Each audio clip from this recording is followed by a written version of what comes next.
பாபா ஓர் கருணாலயம், பாதம்தான் கமலாலயம். பாபா ஓர் கருணாலயம், பாதம்தான் கமலாலயம். சாயப்பா உறவுகள் அனைவருக்கும் வணக்கம். சாயப்பா மேல் நம்பிக்கை வைத்து அவரை நினைத்துக் கொண்டிருக்கும் உங்கள் அனைவரின் வேண்டுதலையும் சாயப்பா நிறைவேற்றுவார். நல்லதையே நினைப்போம், நல்லதே நடக்கும் என்றும் சாயப்பாவின் அருள் உங்களுக்கு இருக்கும். நம் மனதிற்கு இதமான சாயப்பாவின் இன்றைய அருள்மொழியை கேட்போமா? அன்பு குழந்தையே, என்னை சர்வ சாதாரணமாக எண்ணிவிடாதே. நான் கூறுவது நிச்சயம் பலிக்கும். வாழ்க்கையில் பிறப்புக்கும் இறப்புக்கும் இடையில் அன்பு, பரிவு, இரக்கம், மன்னிப்பு, கோபம், வெறுப்பு, விரோதம் என எத்தனை உணர்வுகள் நம்மை ஆட்டி படைக்கிறது. இந்த சூழல்களுக்கு நடுவில் 1000 உறவுகள் நம்மை சுற்றி வலம் வருகிறார்கள். அம்மா, அப்பா, அக்கா, தம்பி என பல உறவுகள். அவர்கள் உன்னுடைய ஒவ்வொரு ஜென்மத்திலும் வெவ்வேறு ரூபங்களான ஆன்மாக்களாய் வருகிறார்கள். ஆனாலும் உன் பிறப்பிலும் இறப்பிலும் உன்னுடன் யாரும் வரப்போவதில்லை. அதே போலவேதான் மற்றவர்களுக்கும் என்பது உலக நியதி.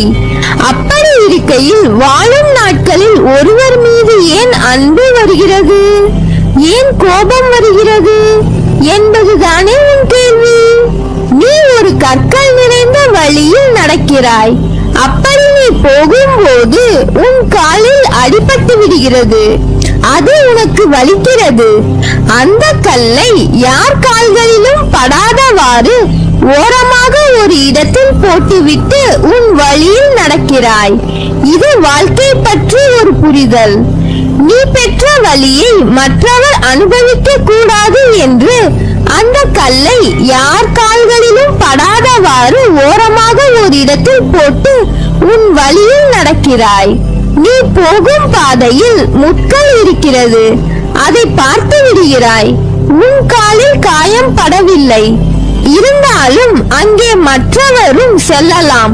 அவர்கள் கால்களை காயப்படுத்திவிடக் கூடாது என்று அந்த முட்களை ஒரு ஓரமாக வைக்கிறாய்.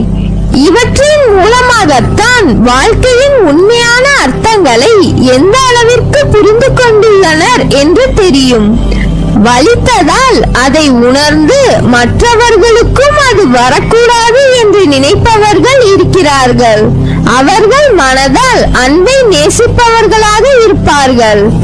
ஆனால் சில பேர் காலில் காயம் ஏற்பட்டதால் தன் வலியை மட்டும் கவனிக்க செல்வார்கள். அதற்காக அவர்களுக்கு வாழ்க்கையில் அன்பு இல்லாமல் அல்ல, அவர்களுக்கு அவர்களின் வலியை தாங்க முடியவில்லை. அதனால் தான் தன் வலியை மட்டும் கவனித்து செல்வார்கள். அது தவறல்ல. ஆனால் முட்களை பார்த்தும் அந்த இடத்தில் இருந்து அதை எடுக்காமல் கடந்து செல்லும் உள்ளத்திற்கு தான் அதிகம் அன்பை பற்றியும் வாழ்க்கையை பற்றியும் புரிதல் வேண்டும். இவைகளை நான் உனக்கு கூறுவதற்கு காரணம், கடவுள் படைத்த அனைத்திற்கும் காரணம் உண்டு. அவற்றில் மிக புண்ணியமாய் கருதுவது மனித இனம். அவற்றின் தன்மைகள் அவர்களின் வாழ்க்கை என்ற முறையில் கடவுள் நிகழ்த்தும் நிகழ்வுகள் தான் இது. ஓர் உயிரின் பிறப்பும் இறப்பும் மனிதர்கள் கையில் இல்லை, கடவுள் கையில் தான் எல்லாம். அது நீ நடக்கும் விதத்தில் இருக்கிறது. இதையெல்லாம் உனக்கு போதிப்பதற்கு காரணம், என் பிள்ளையான நீ கிடைத்த வாழ்க்கையின் பயனும் நீ எடுத்த பிறப்பின் மகத்துவத்தையும் அறிய வேண்டும் என்றும் உணர வேண்டும் என்றும் நான் உனக்கு இத்தனையும் நிகழ்த்துகிறேன். உன் மனதில் இருக்கும் அனைத்தும் நான் அறிவேன். உன் எண்ண ஓட்டம் என்பது என்னிடம் வந்தது. அதன் பிறகுதான் அது உன்னை வந்து சேரும். சில நேரம் ஏன் சாயப்பா எனக்கு இந்த குதர்க்கமான எண்ணங்கள் தோன்றுகிறது, நான் இவ்வாறு யோசிக்கும் குணம் கொண்டவர் இல்லையே, பிறகு ஏன் என் மனமானது எப்படி மாட்டு வண்டியிலிருந்து அச்சாணி விழுந்தால் வண்டி தரிகிட்டு அடங்காது ஓடுகிறதோ, அதுபோல் என் எண்ணங்கள் இங்கும் அங்கும் திசை மாறுகின்றது என்பதுதானே உன் கவலை. அந்த அச்சாணி முறிவதற்கு முன்னரே நீ சுதாரித்தால் உன் வாழ்க்கை என்னும் பயணம் சுகமாகி இருக்கும். இல்லை என்றால் வாழ்க்கையில் ஒன்றை நன்றாக புரிந்து கொள். ஓடும் தண்ணீரில் நீந்தலாம், ஆனால் அந்த தண்ணீர் காட்டாற்று வெள்ளம் போல் இருந்தால் அது கண்ணிமைக்கும் நேரத்தில் உன்னை அடித்து சென்றுவிடும். நீ சுதாரித்தால் மட்டுமே உன் எண்ணங்களின் நிலை அறிந்த பிறகுதான் நீ நிதானத்தில் செயல்படுகிறாயா, அல்லது சந்தர்ப்பத்தின் குழப்பம் உன்னை இப்படி தேவையில்லாமல் யோசிக்க வைக்கிறதா என்று தெரிந்து கொள்ள முடியும். இன்று உன் சாயப்பா உன் மனதில் இருந்து உன் போக்கை ஒரு நொடியில் மாற்றியதை உணர்ந்தாயல்லவா? அதே போல் என்னை நம்பு. உன் வாழ்க்கைக்கு தேவையானதை எடுத்துரைத்து பக்கபலமாக இருப்பேன். உன்னை விட்டு நான் விலகுவதும் இல்லை, உன்னை விலகி போகும்படி நான் செய்வதும் இல்லை.